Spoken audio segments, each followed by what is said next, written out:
How many of you have had the following thought? It seems like every time I go to church or every time I go to chapel, I hear the same basic message. I wish they'd say something different. Look, I've had that thought too. But then I started to look at my life and I realized that even though I hear the gospel message all the time, I forget it.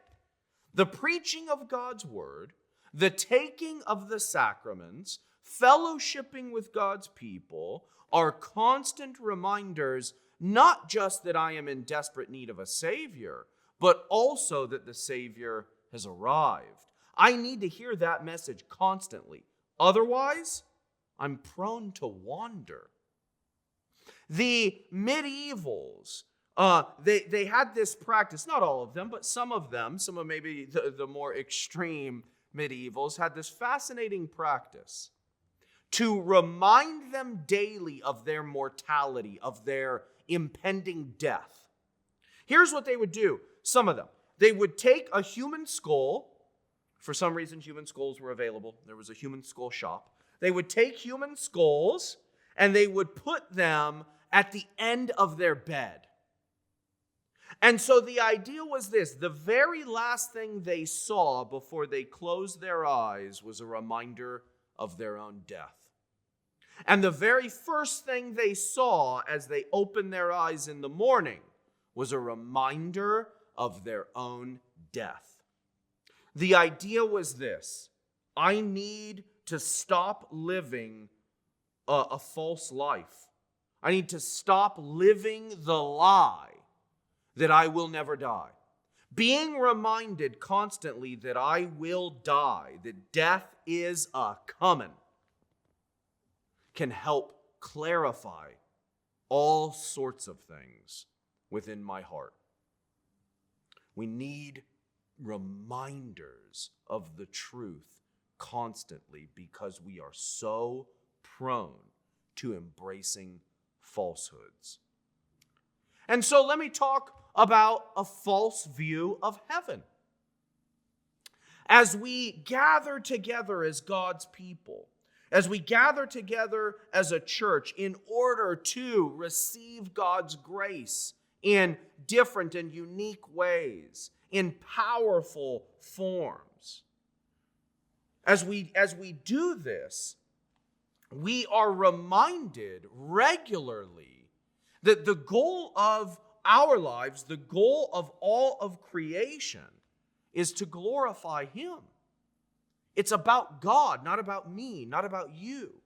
When I live my life as though it's about me, I live a lie. Same with you.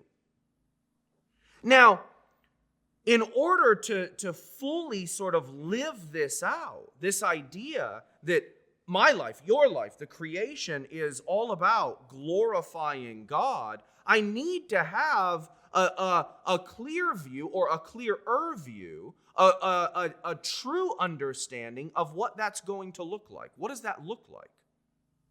What does it look like to fully glorify God? Well, one view says this, that part of what it looks like, part of what the goal of your life is to get to heaven. Well, what is heaven? On popular understandings, people think of heaven as though it's this place my soul goes after my body dies. My soul departs from my body and goes to this place called heaven, and there it remains in the presence of God forever and ever and ever. Did you know that this is not the view of heaven that is presented in the Bible? This is not the view. The view of heaven presented in the Bible is actually richer. It's more beautiful. And here's the thing. The view of heaven presented in the Bible involves you, involves me, if we are heirs of Jesus Christ, if we are co-heirs of Jesus. But the view of heaven involves all of creation. According to the Bible, heaven is not this place where my soul goes and my body has nothing to do with. No, heaven is a place, a state of being that involves my body. I am an embodied being. My body matters. Your body matters. The material world matters. And so, according to Christianity, my body, your body, will be raised again from the dead. The resurrection of Jesus points to, prefigures the resurrection of every human. The restoration of you, of me, of those who are in Christ points to, prefigures the restoration of the entire universe. So this matters, right? This matters for how we treat the creation, for how we treat our bodies. False views of heaven give us false views of what we're longing for, give us false views of the point of our lives, of the point of all of creation. Now, as we wait for the restoration of everything, the perfect restoration of each other and the perfect restoration of the whole universe, this is how history is moving, right? History is moving. Jesus came and interrupted the flow of history, right? He inaugurates a new creation. And so, slowly but surely, everything is being made new. And in this time that we are in right now, many theologians put it like this: we are in a time of already and not yet. In one sense, the kingdom of God is here. And in another sense, the kingdom of God is not yet here. And so the idea is this: the beginnings of the kingdom were present with Jesus Christ. And that kingdom is growing now. It is growing.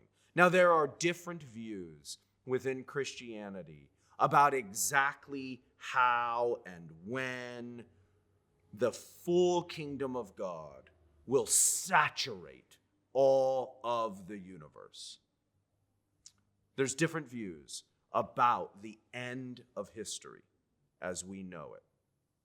And I'm not going to go into the details of all of those views, but let me just point out that all of the orthodox views of the end of history include the following: that Jesus will come again. And Jesus' coming again inaugurates in some way the completion of the kingdom of God.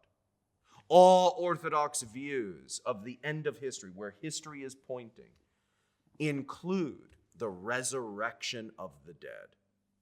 All humans will be raised from the dead bodily, and some will be raised and be part of the new kingdom of God, the completed kingdom of God, and some will not be. And they will live forever and ever, separated from God. And the all orthodox traditional views involve the judgment, the final judgment. When we hear the word judgment, I think we often sort of interpret it, we hear it as negative, right? It sounds scary. It doesn't sound good. But that's not always the case, right? Right? You might be in this class, and at the end of the class, I look at all your materials. I grade all your work, and I judge that you've passed.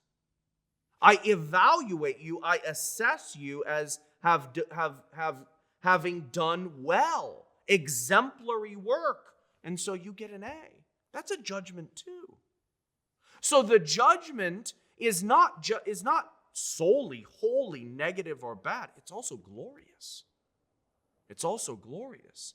And in this way, in particular, it's glorious. When God comes to judge at the end of history, when Jesus comes to judge at the end of history, those who are included in him are made perfect. The redemption that he began, that the Father, the Son, and the Holy Spirit began in you is completed perfectly at the end of time, at the end of history, at the final judgment. That's a wonderful thing. That's not a scary thing. So that is what all of history is pointing towards. the return of Christ, the resurrection of the body, and this final judgment. And for those who are in Christ, that final judgment is not something to be feared. It is something to be longed for, because at that time, all of creation, all of you gets made perfect.